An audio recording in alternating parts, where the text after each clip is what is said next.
Kelsey, welcome back to Business by the Books. Thank you. I always love being here. All right, today we are talking about the tax deductions and business expenses for business owners. Now, I always like to start with the high level overview of just what is a business expense. And I think that the IRS actually gives us a ton of autonomy and freedom in this. So the IRS says that in order for there to be a business expense, which means it reduces the amount of net income a business owner has, which therefore reduces the amount of taxes that a business owner pays, it needs to be ordinary and necessary as a business. What does that mean to you? Like when you talk to clients, how are you using that to describe a business expense? Yes. So it needs to be something that you could expect to use for your business. Otherwise, it can come off as a red flag for the IRS. And what that can include is what you're actually purchasing. And I'll go into that here in a second, but also the cost of that item. So if an expense line tends to be at a certain level, yet for your business, it is much higher than that, that can be deemed as not ordinary, or a certain purchase isn't deemed as necessary for your business if it's something that's not typically purchased within your industry. So when you file your tax return, there is a code on there called an NAICS code. And this is a code that is assigned to each industry. So with that, the IRS now knows what they would expect to see on your tax return based on your industry and compare that to what's actually on your tax return. So if they're expecting to see certain levels of expenses, certain percentages of expenses, but they're actually seeing something a lot higher than that, that can typically be a red flag for expenses that they won't deem as ordinary or necessary. I think we see with our clients falling into two extreme camps around mindset around business expenses. We have some clients who really run their business to be able to take as much personal expenses as a business expense because they want to reduce their taxes as much as possible. There's nothing wrong with that, but that is a mindset. We have other clients who are really afraid to put business expenses through their business. They're afraid that the IRS is going to come after them. They're going to land in IRS jail. So they are paying for way more personally than they need to. What's your guidance for somebody who's struggling determining what their mindset is going to be around business expenses? I think it's really just familiarizing yourself with what those guidelines are and taking full advantage of what is actually available to you. If it really is a business expense, make sure you put it on the business. Swipe that business card. Make sure you take advantage of that deduction. My kind of personal guideline around this, if someone's not sure if an expense is really for business, sometimes the purpose of it can be a little bit of a gray area, especially when it comes to travel, things like that, is if you were to get audited and the auditor says, "What was this expense for?" Would your explanation of that make sense to them? Do you think that you would feel silly explaining that to them? Or do you think they would say, "Okay, that makes sense. We'll accept that." So if you feel comfortable in your explanation, then go ahead and we can count that as a business expense. But if in that explanation, if you're getting the sense that they would be like, no, then maybe not. Use your gut. I like to, reference like it's your risk tolerance as Yeah. well. And it depends on where you want to see the business go long term. We have some clients who eventually want to sell their business or they really want to have a business that they can at any time go and apply for a loan, car loan, a mortgage. They want to be able to show that they have a healthy, profitable business. And if we're taking every personal expense as a business expense, we're diluting our business. We might even want to, like, if we're only running our business for taxes, we will be tempted to show a loss so that we're not paying as much in taxes. However, then we're diluting the actual health of our business and being able to obtain debt and possibly a seller in the future. That's right. That's a really great point. I think any spending in your business should be strategic and with a thought of the overall picture, the big picture of your business. The business can still fund your personal expenses just as an owner's draw or through salary. It doesn't need to actually pay for all the business expenses. There's a holistic picture here. What is your overarching goal for your business? Is it to pay zero tax? If so, then of course, you can throw all the qualifying expenses on your business and make it show zero profit. But if you look at the big picture, that really can disqualify you from being able to obtain a loan. If you want any type of funding, they're going to want to see some profit on that business. They're going to want to know that your business is sustainable to be able to repay that loan. Or if you need a mortgage personally and you're presenting financials to your mortgage lender that doesn't have any profit on there, that doesn't really communicate confidence to your lender that the business will be able to pay you enough to pay them back. So, really big picture, having a profit there is a good thing. Yeah. We're going to go through a list of a lot of the common expenses that we see for our clients. So we're going to dig in deep, but I just want to touch quickly on reasonable compensation and S corps. So for anybody who is an S corp, we strongly suggest as a firm that you pay yourself a reasonable compensation. All of our KSA tax partners clients, so if we do the taxes for on your behalf, we provide our clients with a reasonable compensation report annually. That's how important we find this to be because we have to pay ourselves a reasonable compensation before we can start taking owner's draws. Now, the reasonable compensation is going to lower your net income. You're going to be paying less in taxes on the net income of your business. You're putting those dollars in your personal account so that you can afford to take a vacation, to pay your kids' daycare, to grocery shopping, right? Like we're putting those things in the necessary personal account.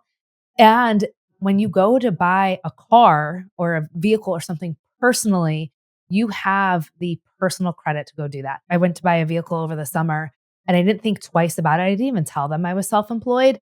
Literally just wrote down Kickstart accounting and gave them my W 2 because I've paid reasonable compensation for so long through payroll that I didn't have to play with that. So there is a benefit to having that security to know that you can fund yourself responsibly personally. That's true. Some lenders, unfortunately, do have a hard time accepting just business financials as proof of income.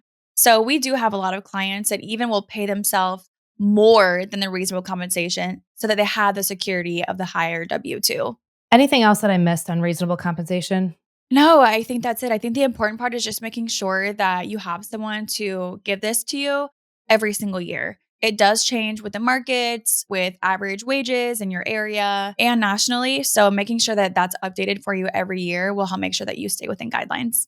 All right, let's review some of the common business expenses that small business owners either should or could have as a business expense that's reducing their net income. So, the first category is advertising and marketing. I really can't think of any reason why any marketing expense would be paid for outside of your business account and paid for personally. But what are some of the examples of advertising and marketing expenses that small business owners have that are 100% no brainer business expense that somebody can ensure that they're paying with their business card? Definitely. So if you're paying any marketing consultants, that is a business deduction. So anyone helping you create content, anyone helping you strategize on your marketing, anyone assisting putting together paid advertising for you, any of those marketing consultants are going to be a business expense under advertising and marketing. Any client gifts, and we do have a podcast episode that outlines what would qualify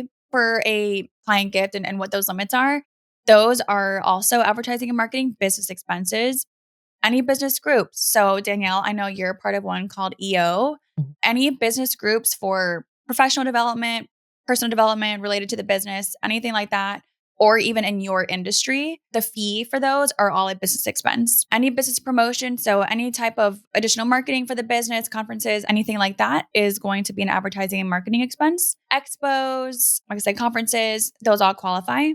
Any marketing software, so MailChimp, Flowdesk, email marketing, any marketing analytics, anything like that that helps you be able to market your business better is a fully deductible business expense. Paid advertising. So, of course, actual paid ads, Facebook, TikTok, whatever it may be, Google, all of those qualify. Sometimes we do see that clients will put, let's say you sponsor an event and they have, your logo up for an event. Sometimes clients will put that under charitable contributions. However, if you have a logo or any type of slogan as a part of that payment, that is considered paid advertising. So you don't get a full deduction for charitable contributions, but you do for paid advertising. So just make sure that you're strategic in the way that you handle those. Any website expenses, so website hosting, web development, any updates to your website, all of that are a deductible expense for your business. Now, the job of your bookkeeper, so every small business owner listening should have a money team. The job of your bookkeeper is to keep organized all of your spending. So as you're out making money, spending money, your bookkeeper is behind the scenes organizing this data. So for our clients, we are taking their activity and we are organizing it into these categories. However, we are relying on business owners to use their business account for business activity. If a client accidentally runs all their Facebook ads through their personal account, we won't see that activity. We'll only see it if they put it through the business account. So it's really important for you as a business owner to make sure that you're using the right accounts. That's your responsibility. It's then your bookkeeper's responsibility to categorize those correctly, and then your tax accountant's responsibility to actually put that into the tax return. I just want to clarify whose roles. That's right. And things happen. Sometimes business expenses accidentally go on personal cards or you don't have the business card with you, whatever it may be. But in those events, just go ahead and let your bookkeeping team know, hey, I paid for this amount on this date. Personally, please make sure that that's included on my financials. And your bookkeeping team will make sure that that's categorized appropriately. So if it happens, just make sure that we actually communicate that it happened with the bookkeeping team because, like Danielle said, we can't see the personal accounts. Now, is there any extreme examples that you can think of? The boat that we take our client out on one time per year, or wrapping our whole car in our logo. What are your thoughts on those? Yeah, or working from an RV. Yes. We see it all, but just ensuring that it actually relates back to the business. So just a car wrap, not a business expense. If you're wrapping the car with a business logo, that could be a business expense. That is an advertising cost. You're creating signage for the promotion of your business. So again, this kind of goes back to, would your explanation be received well by an IRS agent? Just kind of thinking that through. I know there's a lot of gray area, especially when it comes to travel. We have a lot of travel agents and sometimes they will travel for ideation. And that tends to be a little bit of a gray area. But the primary purpose of the trip needs to be for the business. And then if you're going to do that, just be intentional about what expenses from the trip you have as a business expense.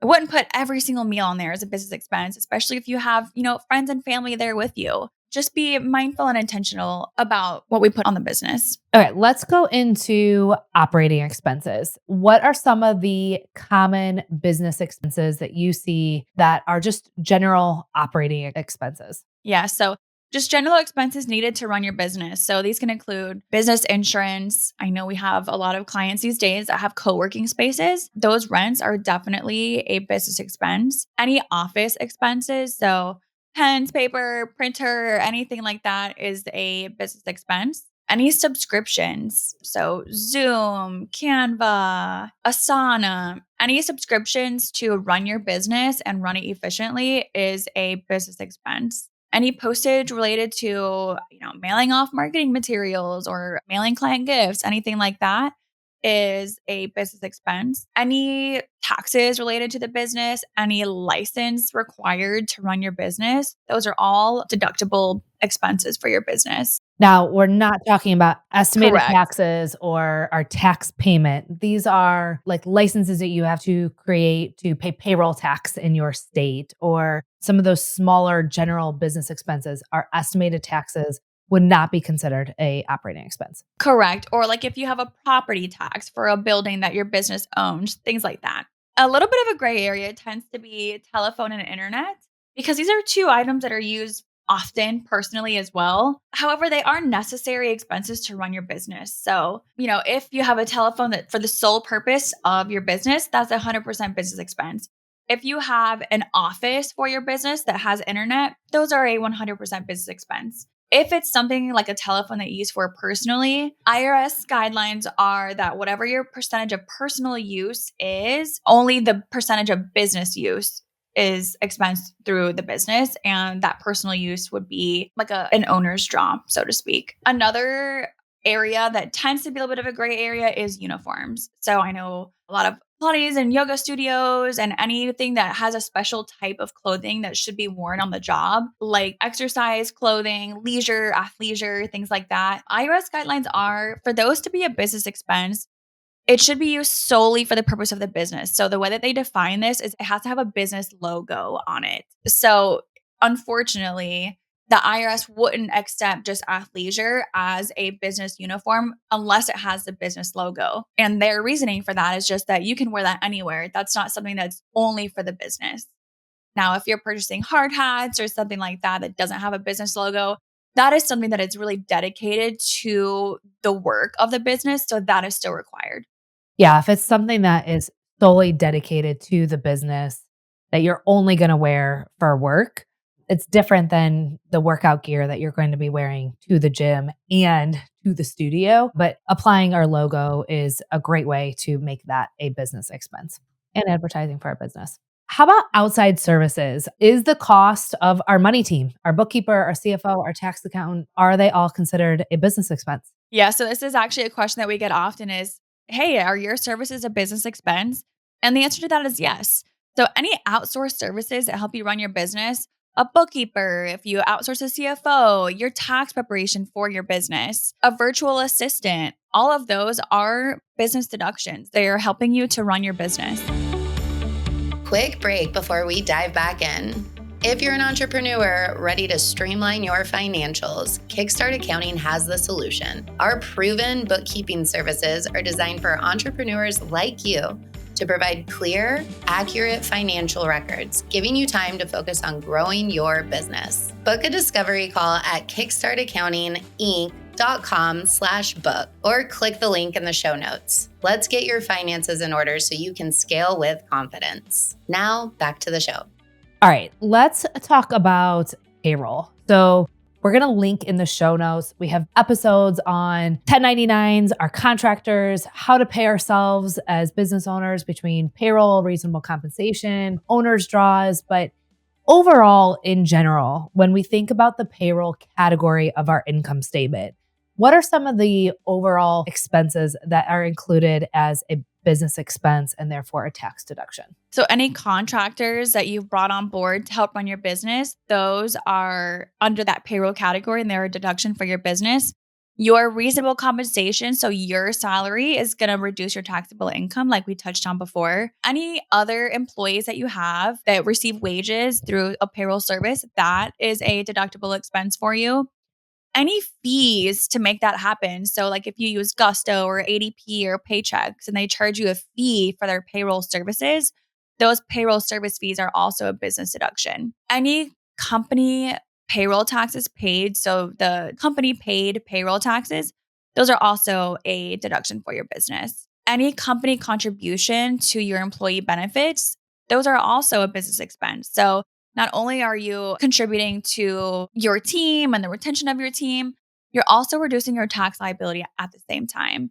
That can include retirement, 401k, medical.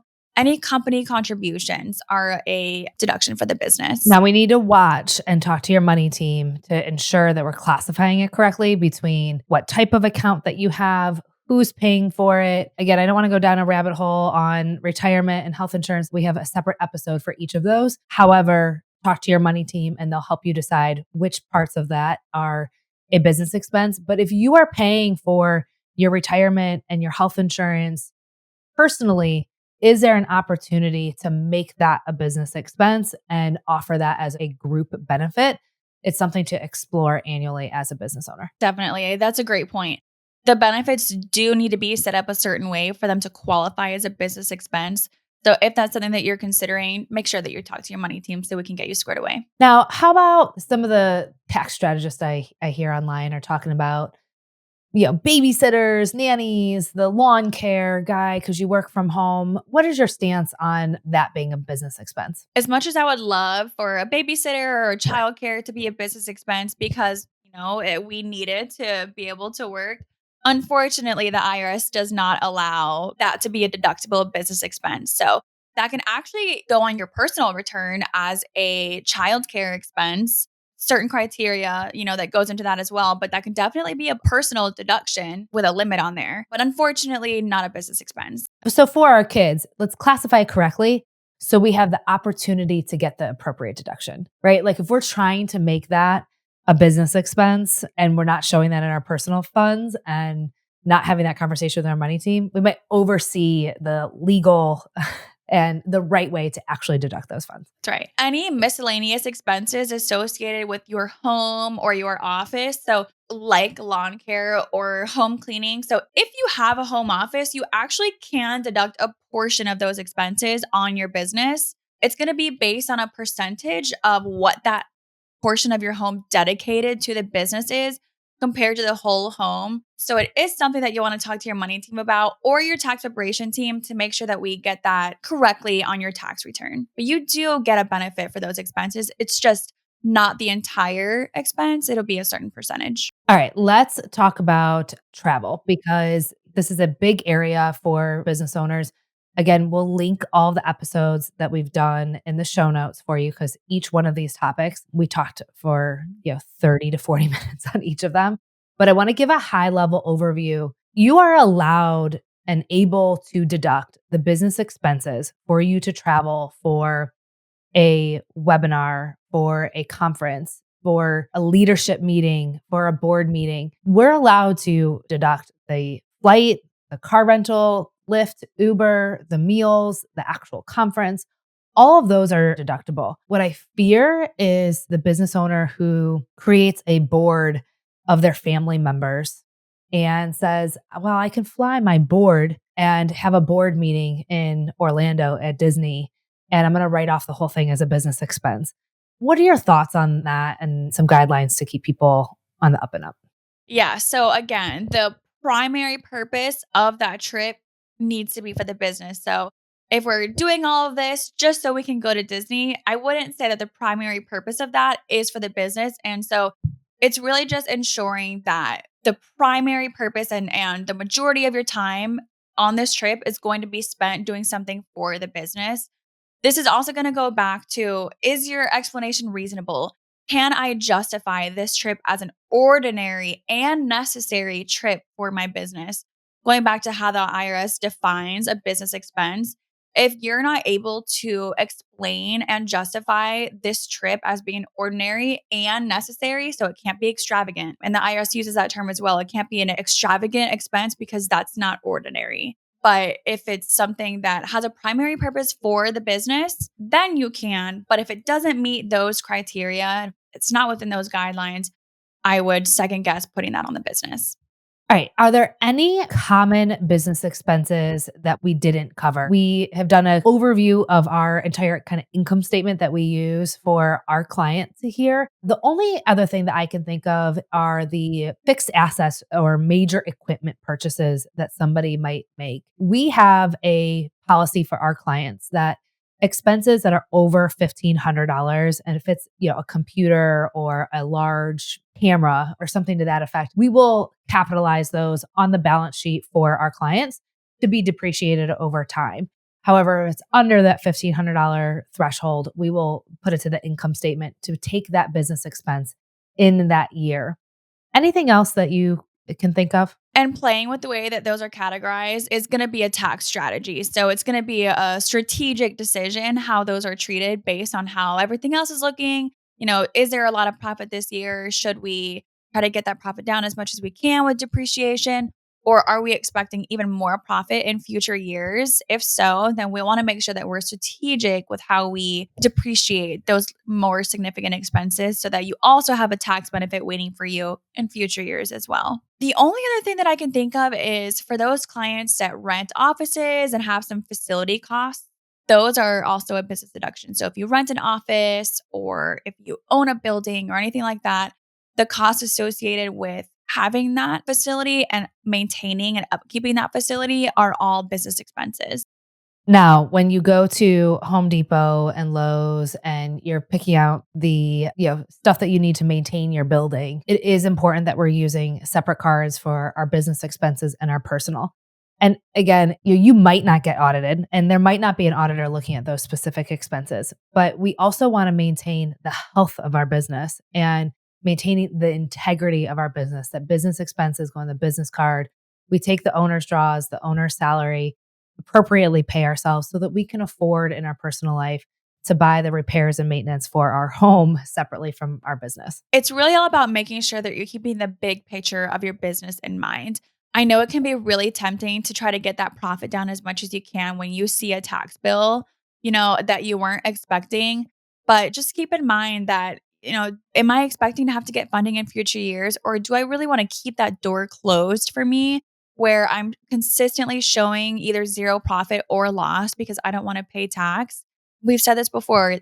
Paying tax is not a bad thing. It's just about making sure that you don't pay more than you need to, but while keeping the big picture of your business and how you want your business to serve you in mind. Our goal has always been for our clients to be able to run healthy, sustainable, and that includes profitable businesses.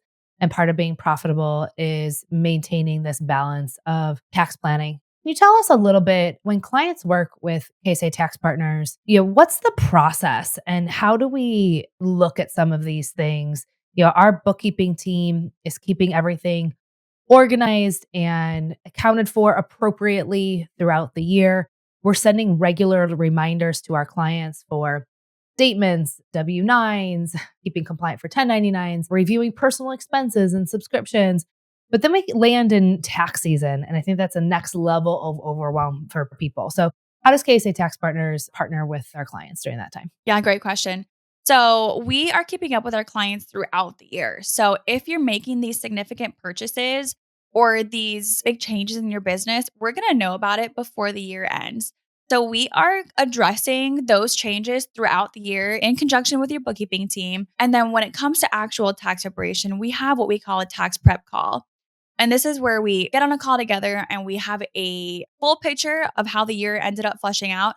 And so at that point, we're starting to strategize, okay, how do we want to handle depreciation? Do we want to depreciate more this year? And because we're face to face and discussing, we're able to talk about what are your plans for, the next few years of your business? What are you expecting? Are you expecting things to kind of slow down a little bit because you're stepping back from your business? If so, then we'll keep that in mind as we strategize how to deal with some of these deductions. But if you're expecting your business to grow exponentially in the next few years, all of that goes into how we treat, certain deductions and certain credits. During that tax prep call, we also go through what we call our deductions deep dive, where we take the initiative to ask you the questions and to take the initiative to make sure that we're diving into every possible deduction or credit that you may qualify for. So those tax prep calls, we do ask a lot of questions, but it's because we want to make sure that we're exploring every option for you to help minimize your tax liability. We really took everything that we felt like was wrong with our industry So true. and doing everything that we can to change the tax industry. We do not see our clients as a transaction. We have long-term strategic partnerships with our clients. It is important to us. You are important to us. We are not just going to have you send your documents into some portal somewhere where the return is going to get done at some point when it's convenient for us, and we will communicate when we get to it. We are really strategic in the way that we work with our clients. That's why we do the tax prep call, so that we know about you. You know what we're working on, when we're going to be working on it, and really partnering with you to make sure that you not understand like each line of the tax return, but that you fundamentally know and understand the high level of where you and your business are from a tax perspective. And then partnering with you throughout the year to make sure that it's not, things change, right? Like there's so much changes throughout the year. If you're doing better this year than you expected, you want your money team to know about that and to help you plan for that. So that's the purpose of those tax check-ins throughout the year. And I'm really proud of the work that we do with our clients at KSA Tax Partners. And I think it's a really incredible opportunity. So if you're feeling frustrated with the way that your tax accountant, your CPA is doing things, you're not alone. We feel it. We hear it all the time. And that's exactly why we're doing what we do. We didn't always have tax preparation services, as, a lot of our listeners know. And so we've had a lot of time to understand our clients' biggest pain points with the tax preparation process and just the accounting industry altogether. So we've really put a lot of thought into how we are going to structure our services. I say this all the time, but we go a step further with everything that we do. We didn't just create another tax preparation firm to be just like everyone else. We did it to be an answer for the concerns and the pain points that our clients are having. Well, thank you so much for being here today. I hope this was really helpful for everyone. Go through your income statement, go through your transactions for the year. Make sure that you have all of these captured as a business expense. If anything snuck through on your personal card, send that information over to your money team. Let your bookkeeper enter that information into your accounting software, include that as a business expense, take what you deserve, and we are there to be your partner along the way. And for those listeners that are clients, if you're not sure, take advantage of the resources that you have. Just shoot your bookkeeping team a quick email like, hey, is this a business expense? They'll get back to you. We have a 24-hour email turnaround time. They'll get back to you with an answer, maximum 24-hour turnaround time. Yes. Yeah, use the resource. We're here for you. And if you do not have a money team, we would love to be part of your money team. You can go to kickstartaccountinginc.com, book a call. You'll talk to Kelsey, Aubrey, or myself, and we would love to be part of your team. I hope you enjoyed today's episode of Business by the Books. Don't forget to hit like and subscribe. This is the #1 way we can help other entrepreneurs find this podcast, because here at Kickstart Accounting Inc., it is our mission to help entrepreneurs understand their numbers, get access to this information, and grow and thrive in their business. So please help me help other entrepreneurs understand their numbers so they can finally grow and thrive.